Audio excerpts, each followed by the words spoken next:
मत बनाओ। अगर मेरा काम वक्त पर खत्म नहीं हुआ ना तो तुम जानते हो ना मेरा नाम क्या है? जोनिता, समझे तुम?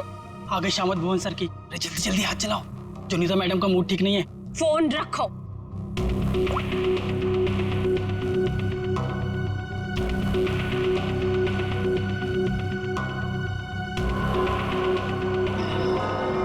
भुवन! जी मैडम, क्या हुआ? क्या है? हाँ, क्या है ये? तुम्हें अच्छी तरह से पता है कि कल सवेरे एग्जीबिशन है और हमें इस फिश की डिलीवरी करनी है, तो इस फिश का काम अभी तक पूरा क्यों नहीं हुआ? मैडम, आप मुझ पे क्यों चिल्ला रही हैं? इस पे लाल रंग होना है, खूनी लाल। और वो सप्लायर वो पेंट लाकर ले दिया तो मैं क्या कर सकता हूँ मैडम? क्यों नहीं लेकर आया? उसे वो रंग नहीं मिला, खूनी लाल। अरे तो उससे बोलो ना कि लेकर आए वो खूनी लाल रंग घोड़े वो। मैडम, वो आग लगाने वाली बात करता है वो। कह रहा था खूनी नहीं हुआ तो खूनी लाल रंग कहाँ से लाऊं? What? That's so strange. वो ऐसा कैसे बोल सकता है? ये इस फिश में ऐसा कि होल कैसा? आप ही ने तो बोला था मैडम, कुछ मूवमेंट दिखाने के लिए उसमें कोई मोटर वोटर लगाएंगे शायद।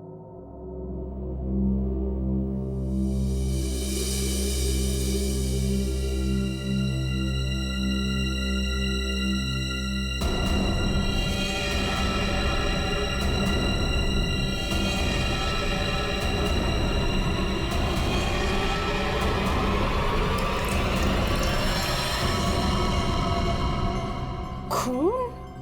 जी मैडम, ये तो खून ही है।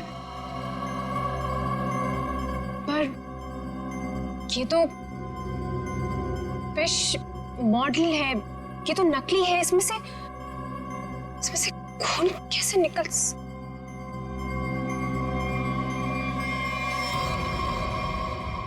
किसने किया है मेरे साथ ये घटिया मजाक? हाँ, कौन है तुम में से वो जो मुझे डराना चाहता है? जोनिता, जोनिता! रोहित,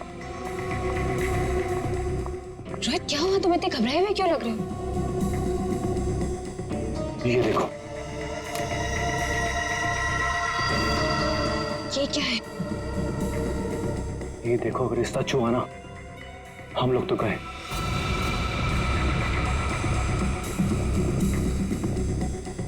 देखो,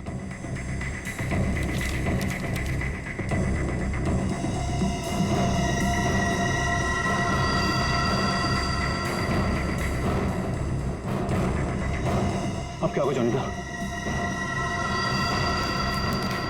ये कैसे हो गया? ये नहीं हो सकता। ओला ऐसे कहाँ है वो? बाहर खड़े। जल्दी चलो।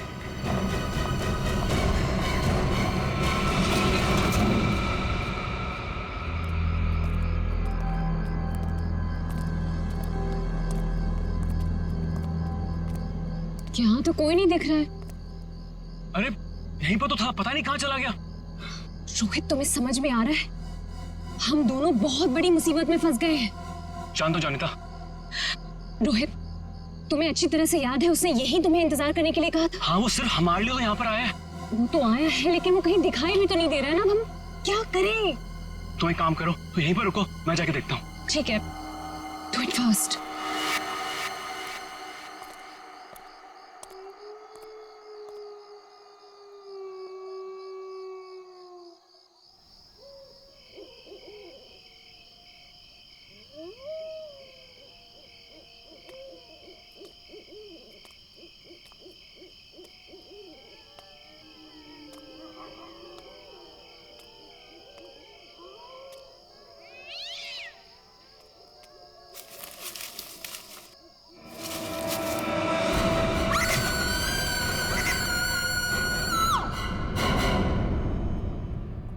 मॉडल की डिलीवरी आ गई?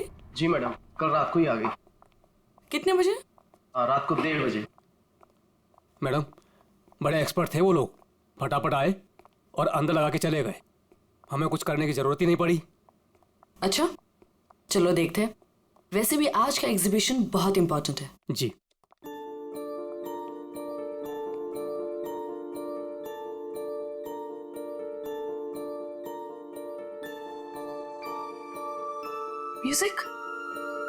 म्यूजिक कहाँ से आ रही? जी मैडम, अंदर से आ रही है। सेंटर तो अभी तक खुला नहीं मैम। फिर अंदर से आवाज कैसे आ सकती है?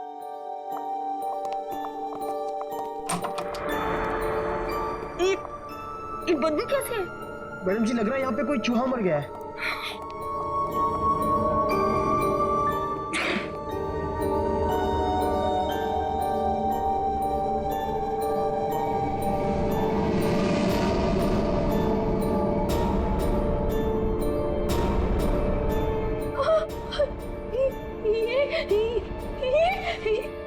मैडम जी ये तो हड्डियां है।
सर ये म्यूजिक, ये हड्डियों से बनाई हुई मछली और ये हाथ से बनाई हुई गुड़िया, सर ये सब क्या है सर? लगता है ये मछली किसी इंसान की हड्डियों से बनाई गई है। ये देखो, ये हाथों की और ये पैरों की हड्डियां और ये पिंजर। अरे बदबू, इन हड्डियों में जो मांस है, इस मांस का सड़न की वजह से आ रही है। मतलब सर किसी को मार के टांग दिया यहाँ पे। हाँ, अरे मांस अभी भी लगा हुआ हड्डियों पर और मछली की तरह बना दिया। ना घिनौना काम सर, कोई ये कैसे कर सकता है सर? किसी ने किया और यहाँ पे लाके लटका दिया ताकि पूरी दुनिया देख सके। यहाँ मछली कहाँ से आई? सर यहाँ पर बच्चों के लिए बहुत बड़ा एग्जीबिशन होने वाला था और मछली का एक मॉडल आने वाला था, लेकिन पता नहीं ये कैसे आ गया। मछली का मॉडल कहाँ से आने वाला था? सर वो एक बहुत ही मशहूर आर्टिस्ट है, जोनिता मैम। जोनिता मैडम, क्या वही इसे छोड़कर गई थी यहाँ? जोनिता मैडम तो नहीं आई थी, पर रात पाली वाला वॉचमैन बोला कि यहाँ पर 2 लोग आए थे डब्बे लेकर, वही लगाकर चले गए। इस जोनिता से मिलना पड़ेगा। आप लोग जोनिता से नहीं मिल सकते। क्यों नहीं मिल सकते? क्यों आराम कर रही है? हड्डियां मिली हैं, हड्डियां इंसान की। और वो आपकी बीवी का आर्टवर्क है। देखिए, मेरी वाइफ ऐसा कोई काम नहीं कर सकती। वो बेचारी तो खुद घायल है अभी। जोनिता घायल है? क्यों, क्या हुआ उसे? कल रात में एक सुनसान सड़क में एक चोर ने जोनिता से 10 लाख रुपए लूट लिए जो उसने सुबह बैंक से निकाले थे, और सर उसे चोट भी पहुंचाई। अब आप ही बताइए, वो बेचारी कैसे कुछ कर सकती है? क्या बात है सर, सुनसान रास्ते पे 10 लाख रुपए लेके जा रही थी। बहुत दिलेर औरत है। मिस्टर चिमन, जोनिता के साथ जो कुछ भी हुआ उसका बेहद अफसोस है हमें, लेकिन हमारा उनसे मिलना बहुत जरूरी है। सिर्फ 3-4 सवालों के जवाब चाहिए, उसके बाद हम लोग यहाँ से चले जाएंगे। उन्हें कोई तकलीफ होने नहीं देंगे हम। लेकिन सर वो तो आराम कर रही है। खून का मामला है ये। लेकिन सर मैं आपसे कह रहा हूँ, अगर जोनिता हमारे सवालों का जवाब यहाँ पे नहीं देगी तो उसे ब्यूरो आना पड़ेगा। सोच लीजिए। ठीक है सर, आइए। नहीं, आप यहीं रुकिए, हम लोग देखते हैं।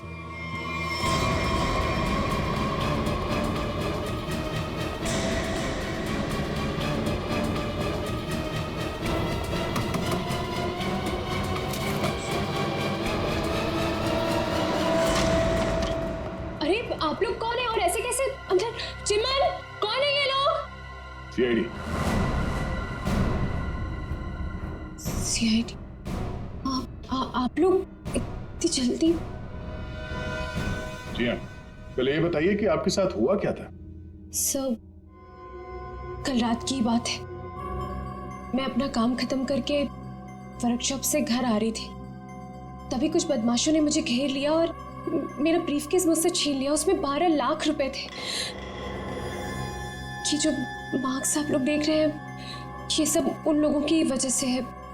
आप लोग इसीलिए आए हैं ना? 12 लाख की 10 लाख? अरे आइए आइए जीवन जी आइए। आपने कहा कि 10 लाख रुपए लूटे गए, अब ये कह रही हैं कि 12 लाख रुपए लूटे गए। हाँ? कमरे के बाहर से अंदर आते आते 2 लाख रुपए बढ़ गए। कमाल है। खैर ये बात छोड़िए, मुद्दे की बात पर आते हैं।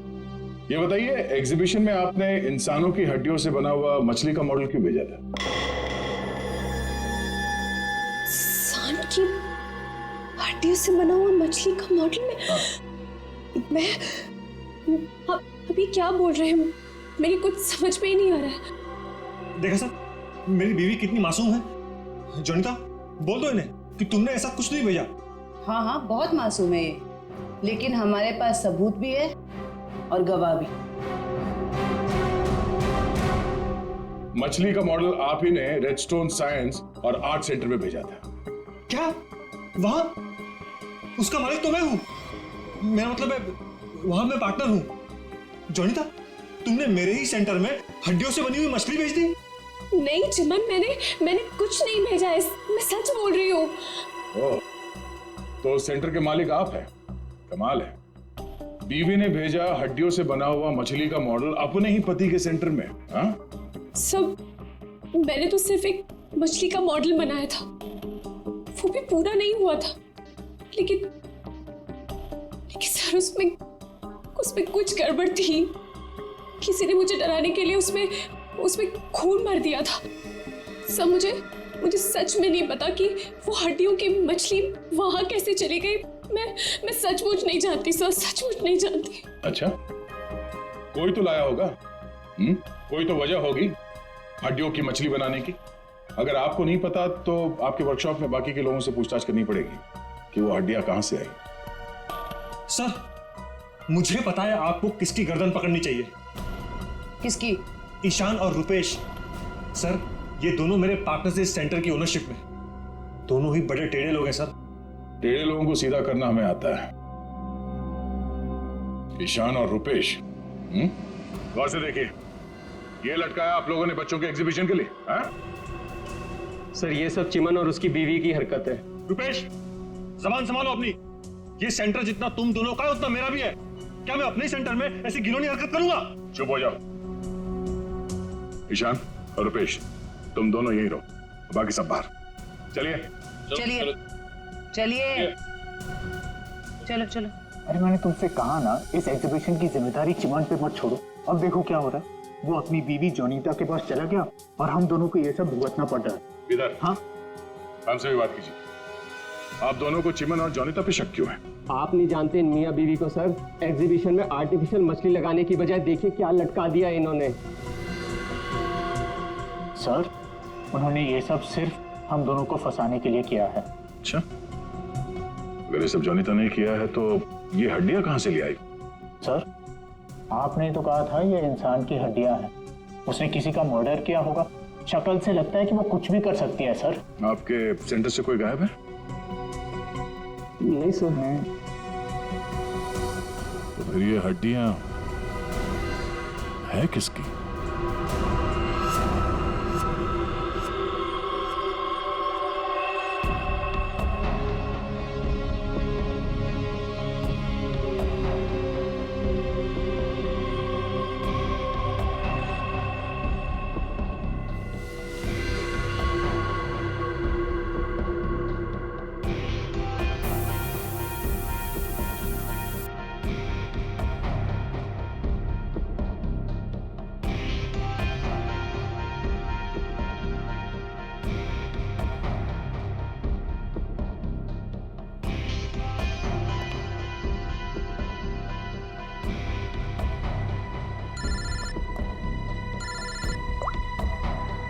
हाँ बोलो।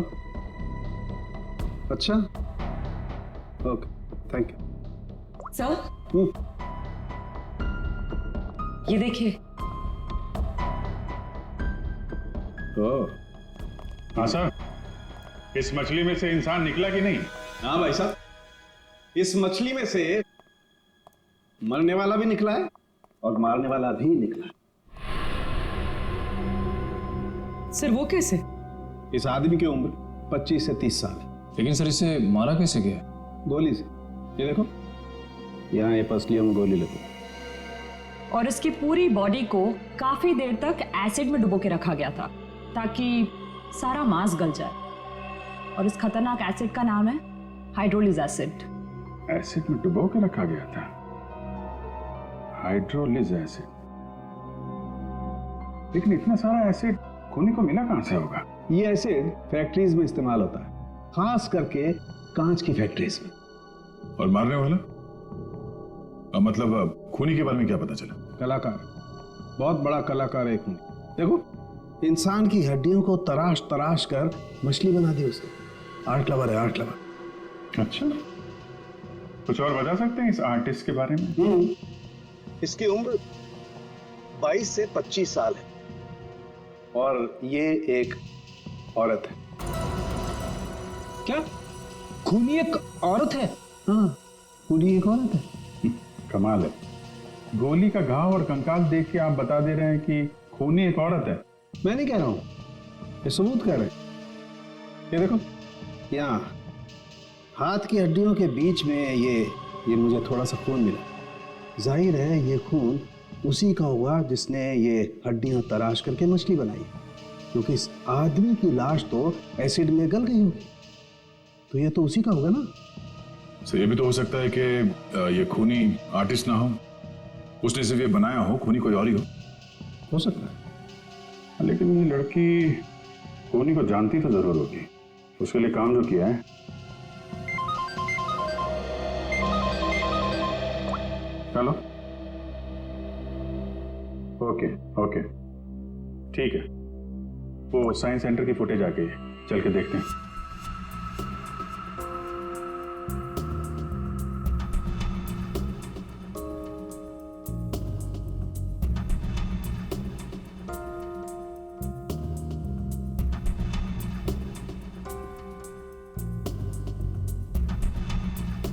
वैन तो आई है सर यहाँ पे।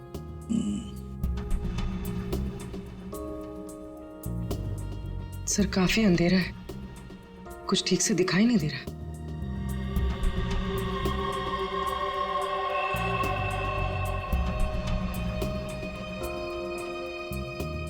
भले अंधेरा हो मगर निखिल, दोनों के फोटोग्राफ्स सारे पुलिस स्टेशन में भेज दो, इनके बारे में पता लगा।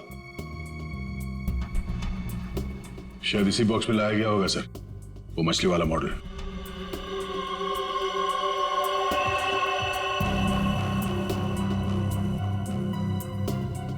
ये वैन में कुछ लिखा हुआ है, तो जूम करो इसमें।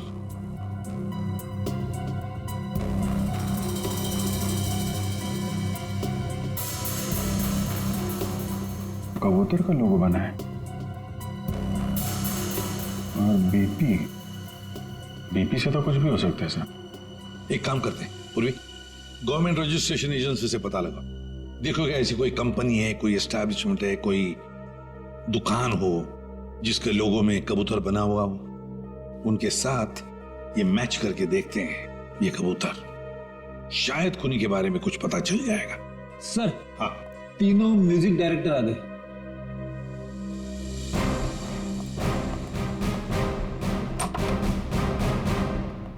देखिए, हम आप लोगों को म्यूजिक का पीस सुनाएंगे, उसे सुनकर आपको बताना है कि आप लोग क्या जानते हैं इसके बारे में। ठीक है सर।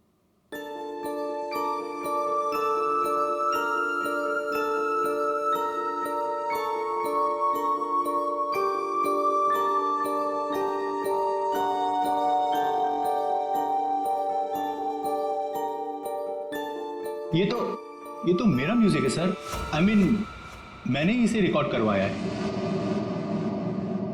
लेकिन सर, किसी को मार के उसकी हड्डियां लटका दी गई हैं। वहां बज रहा था ये म्यूजिक। सर मुझे नहीं पता कि किसके मर्डर में इसका इस्तेमाल हुआ है। आप लोग प्लीज मेरा यकीन कीजिए सर, मैं बेगुनाह हूँ। आपने ये पीस किसके लिए रिकॉर्ड किया था? म्यूजिक क्लास के लिए, AJK स्कूल। सर वैन पे जो लोगो था वो किसी ब्लू पिजन लॉन्ड्री का है। Blue pigeon laundry? पहचाना आपने इस म्यूजिक को? हाँ, ये तो हमारे स्कूल के बच्चों के लिए म्यूजिक है। पर इसका किसी के मौत से क्या लेना देना? और ये कहाँ मिला आप लोगों को? Redstone art and science centre. Redstone art and science centre? फिर तो ये म्यूजिक और ये सेंटर, इसके बारे में आपको हमारे स्कूल के ट्रस्टी से बात करनी पड़ेगी। ट्रस्टी से क्यों? क्योंकि ये म्यूजिक हमारे ट्रस्टी ने बनवाया था। और हैरानी की बात तो ये है कि वो भी इस redstone art and science centre में जाने वाले थे। जाने वाले थे? हाँ, पर पता नहीं गए भी कि नहीं। कल रात से 2-3 बार उनका फोन ट्राई कर चुकी हूँ, लग ही नहीं रहा है सर। क्या नाम क्या है उनका? मिस्टर रोहित कुमार। रोहित? कहीं ऐसा तो नहीं कि म्यूजिक, गुड़िया और हड्डियों वाली मछली किसी किस्म की धमकी या कोई मैसेज हो? और भी एक काम करो, एग्जीबिशन की गेस्ट लिस्ट निकालो, चेक करते हैं गुड़िया, मछली और म्यूजिक, इन तीनों से और कौन कौन जुड़ा हुआ है। शौनक, ये गुड़िया ये तुम्हारे हैंडीक्राफ्ट मिल्स में थे बनती है ना? क्यों? चिमन के साइंस आर्ट सेंटर में इंसान की हड्डियों से बनी मछली के साथ लगा हुआ था ये। कमाल है। अब डर तो गए पर हैरान नहीं हुए? हैं? नहीं सर, मैं हैरान हूँ, मैं तो बहुत हैरान हूँ सर। मेरा कुछ लेना देना नहीं है सर इस सबसे। मजाक किया किसी ने? मजाक बहुत हो गया, अब जरा खुल के बताइए। और मैं आपको याद दिला दूं कि आप CID ब्यूरो में हैं। यहाँ गूंगे भी बोलने लगते हैं। सवाल पूछने से पहले ही पसीना छूट गया हैं? अब ये बताओ, वो मछली इस चीज के साथ क्यों लटकाई गई थी? मुझे कुछ नहीं पता सर। और वैसे भी ये गुड़िया तो कोई भी खरीद सकता है। बात तो सही है, गुड़िया तो कोई भी खरीद सकता है ना? चलो ठीक है, कोई बात नहीं, तुम जा सकते हो।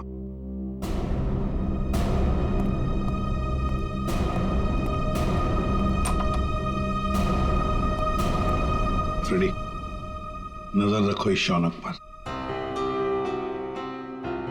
बहुत बड़ा गड़बड़ है ये शौनक। सर, हाँ सर ये देखिए, रोहित के फोन की आखिरी लोकेशन कल रात को जॉनिता के वर्कशॉप पे दिखा रही है और इसके बाद से उसका फोन बंद आ रहा है। उसके बाद रोहित का फोन बंद आ रहा है? ये जोनीता तो हमसे झूठ पे झूठ बोले जा रही है। जोनीता? क्या रोहित यहाँ आया था वर्कशॉप के अंदर और घबराया हुआ था? हाँ सर, रोहित जी ने जोनीता मैडम को एक चिट्ठी दिखाई। उसको पढ़ते ही जोनीता मैडम तो घबरा गई सर। ऐसा क्या था उस चिट्ठी में? पता नहीं सर, लेकिन दोनों की हालत खराब हो गई थी सर। उसके बाद वो दोनों भाग गए। उसके बाद जो हमने देखा सर, वो आप सोच भी नहीं सकते। क्यों? ऐसा क्या हुआ था? उनके बाहर जाने के कुछ मिनटों के बाद ही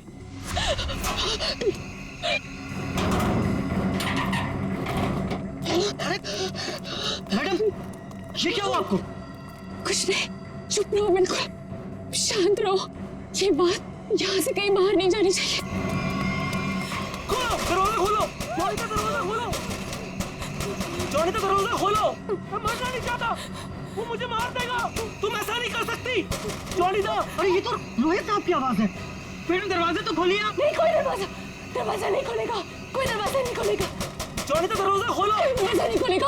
वो मछली, उसे चला दो, और मैं आने से मत चला दो उसे।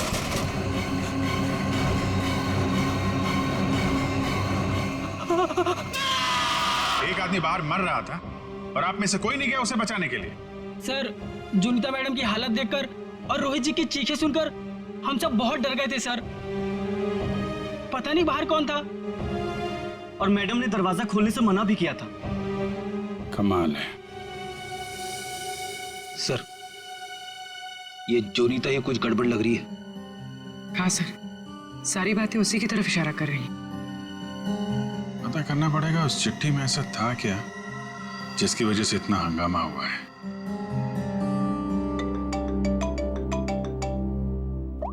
हेलो, हाँ हाँ, ओके ओके ओके ओके, ठीक है ठीक है, थैंक यू वेरी मच। जिस वैन से वो हड्डियां सेंटर पहुंची थी ना, वो लॉन्ड्री वैन का ड्राइवर काम पे वापस आ गया है।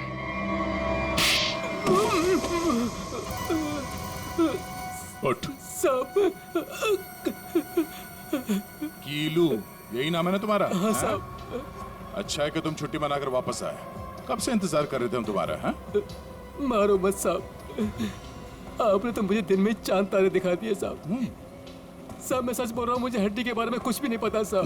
नहीं झूठ बोल रहा है सर ये।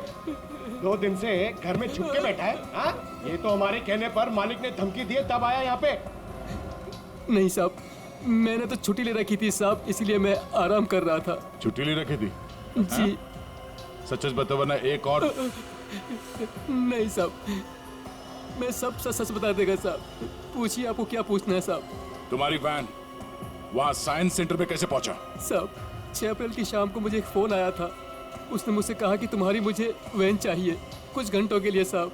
बस मेरा काम इतना था साहब कि मुझे वो कांच की बंद पड़ी हुई फैक्ट्री के सामने अपनी गाड़ी खड़ी करनी थी साहब। बस इतना ही मेरा काम था साहब। किसी ने कहा और तूने कर दिया, सोचा नहीं क्या होगा उसका? साहब उसने मुझे 25,000 भिजवा दिए थे ना, इसलिए मैंने फिर कुछ सवाल नहीं किया साहब। बिना सोचे समझे काम करोगे तो ऐसे ही फंसोगे। गलती हो गई साहब।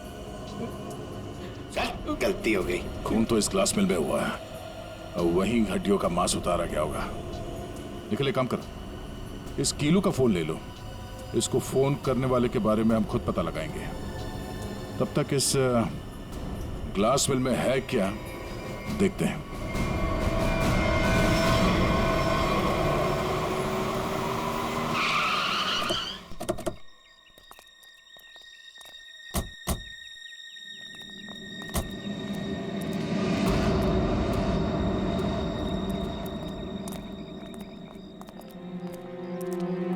क्या उजाड़ जगह है सर ये? क्या सच में कीलू ने अपनी वैन यहाँ पर छोड़ी थी? कीलू के पास झूठ बोलने का ऑप्शन है नहीं। वो हमारी गिरफ्त में है और झूठ बोलने का अंजाम वो अच्छी तरह से जानता है।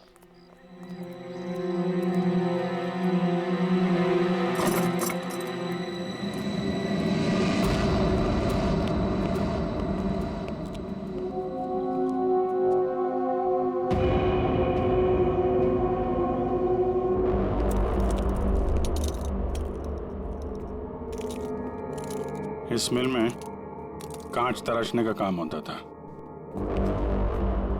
और इसकी पूरी बॉडी को काफी देर तक एसिड में डुबो के रखा गया था ताकि सारा मांस गल जाए। और इस खतरनाक एसिड का नाम है हाइड्रोलिक एसिड। गुनाह करने के लिए इससे अच्छी जगह हो ही नहीं सकती। किसी का खून करके उसकी हड्डियों को एसिड में गलाया गया है और ऐसा काम यहां हो सकता है। ठीक है, चेक कर लेते हैं कुछ मिलता है क्या।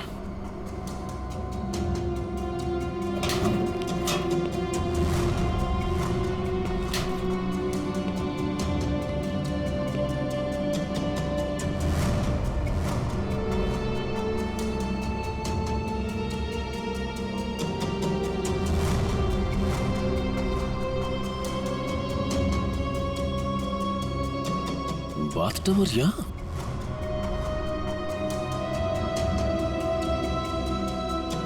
साहब,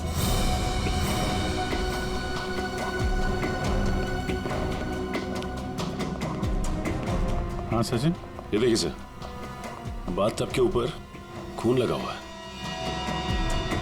फैक्ट्री के अंदर बाथटब और बाथटब में खून। लगता है बॉडी पे एसिड डाल के इसी में गलाया गया है। मांस अलग, हड्डियां अलग। ये देखो, जले हुए मांस का अंश लगता है।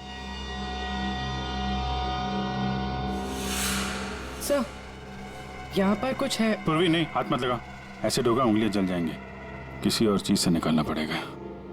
एक मिनट सर, ये कुछ है, इससे निकलेगा।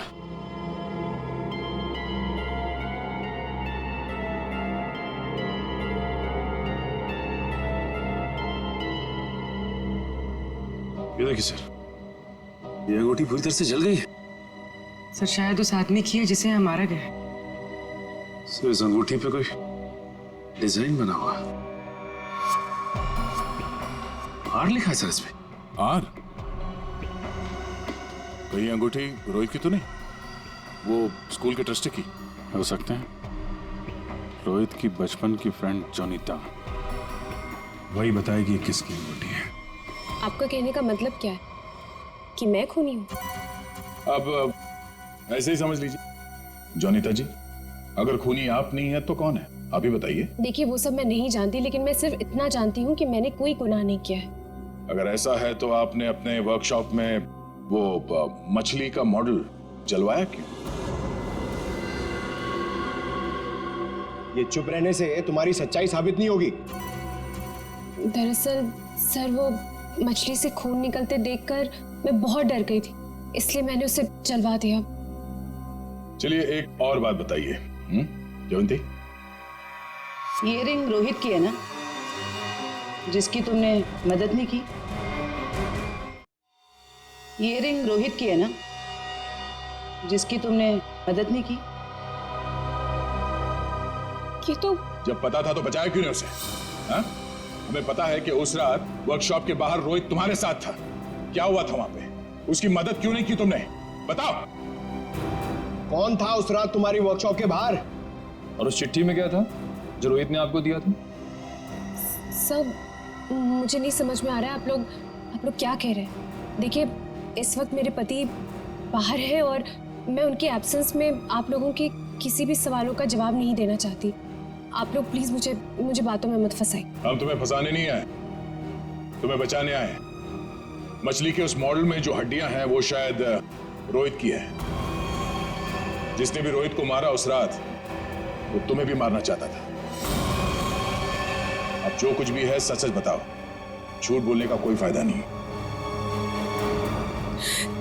सर मैं नहीं बचूंगी अब। अगला नंबर मेरा है सर। उसने कल रात मुझ पर भी हमला किया था। ये निशान उसी की वजह से है सर। मैं तो बच गई, लेकिन मैं रोहित को नहीं बचा पाई सर। कौन था वो जो तुम्हें मारने आया था? सर मुझे नहीं पता सर। मैं उसका चेहरा नहीं देख पाई। कोई सिर्फ तुम दोनों को ही क्यों मारना चाहता मगर? हा? नहीं सर, हम दोनों 3, मैं, रोहित और शौनक। शायद कोई हम तीनों से उस राज के लिए बदला ले रहा है। कौन सा राज?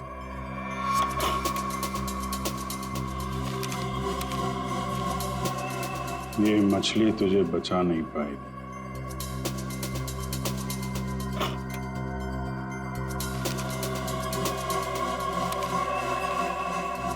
ये गुड़िया का खेल बहुत जल्दी खत्म हो जाएगा। सर ऐसा ही लेटर रोहित के पास भी था सर। कोई हम तीनों को डरा धमकाकर हमसे पैसे ऐंठ रहा है। अच्छा, जोनीता और शौनक, अब सब कुछ सच सच बताओ। क्या किया तुम लोगों ने? बताओ जल्दी। सब 2006 में मैंने, शौनक ने और रोहित ने मिलकर एक छोटी सी कंपनी बनाई जिसमें हम बिजनेस पार्टनर्स थे। हमें उस कंपनी के लिए पैसों की जरूरत थी और हमें इन्वेस्टर मिल भी गई, समारा। उसने हमारी कंपनी में 1 करोड़ रुपए की इन्वेस्टमेंट की। कंपनी का प्रॉफिट देख के हम लालच में आ गए और सारा पैसा हम तीनों ने आपस में बांट लिया।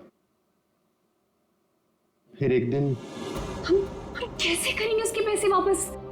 रिलैक्स गाइस, हम लोग कंपनी को घाटे में शो कर देंगे। पेपर से मैं दिखा दूंगा कि घाटा हो गया। प्रॉब्लम क्या?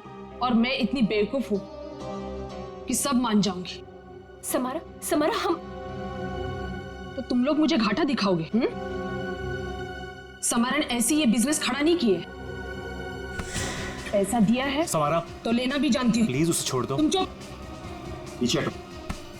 समारा! सब हमने पैसों की हेराफेरी जरूर की है, पर हमने किसी को मारा नहीं है। वो तो सिर्फ एक एक्सीडेंट था बस। हमने कंपनी बंद कर दी और अपने अपने रास्ते चले गए, और अब 10 साल के बाद हमारा पीछा करते हुए कोई यहां तक आ जाएगा, हमें नहीं पता था सर। और सर, उस रात को मैं रोहित के साथ वर्कशॉप के बाहर इसीलिए आई थी क्योंकि मुझे उस इंसान से मिलना था जिसने ये बॉक्स और चिट्ठी दी थी मुझे। सर, लॉन्ड्री में इस नंबर से फोन आया था, उसका पता चल गया है। वो चिमन का नंबर है।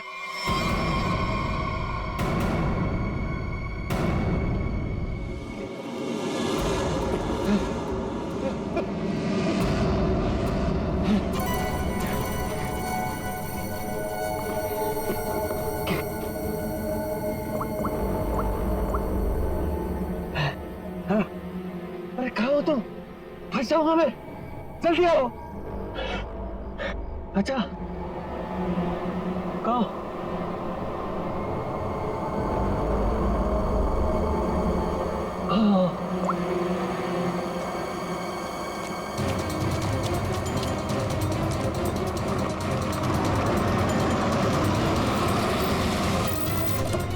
कहाँ रह गई थी तुम? मेरी गर्दन तो बस गई थी समझो। पहले ये बताओ कि तुम सीआईडी से बच के निकले कैसे? तुमसे किसने कहा कि मैं सीआईडी से बच के निकला? मतलब? सामने देखो।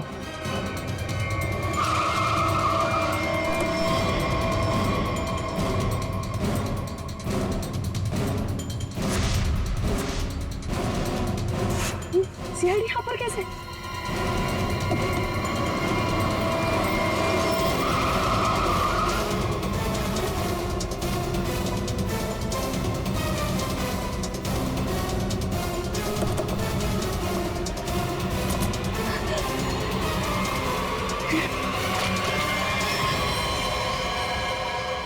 मुझे धोखा दिया? हाँ? मैं अकेला क्यों डूबूं? तुम्हें साथ लेकर डूबूंगा। डूबेगा नहीं तू, मरेगा। गोली मत चलाना। पास मत आना, मार दूंगी मैं इसे। नहीं, गोली मत चला।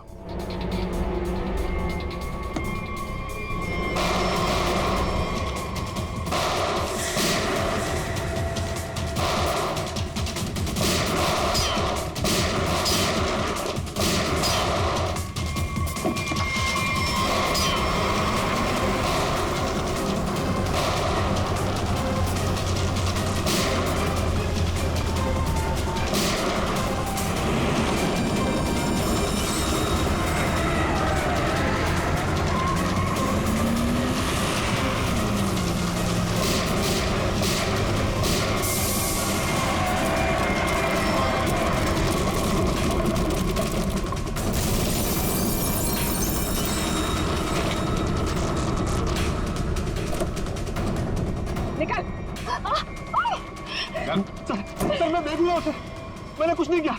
मैं तो मालविका के प्यार में बहक गया था सर। बड़े बड़े बहके लोगों को हमारी जेल ठीक कर देती है, तो बाकी का जेल में बहक लेना। बेवकूफ है, कुछ भी ढंग से छुपा नहीं पाया और सीआईडी से मिल गया, इडियट। हाँ, इसके पास हमने ऑप्शन नहीं छोड़ा था।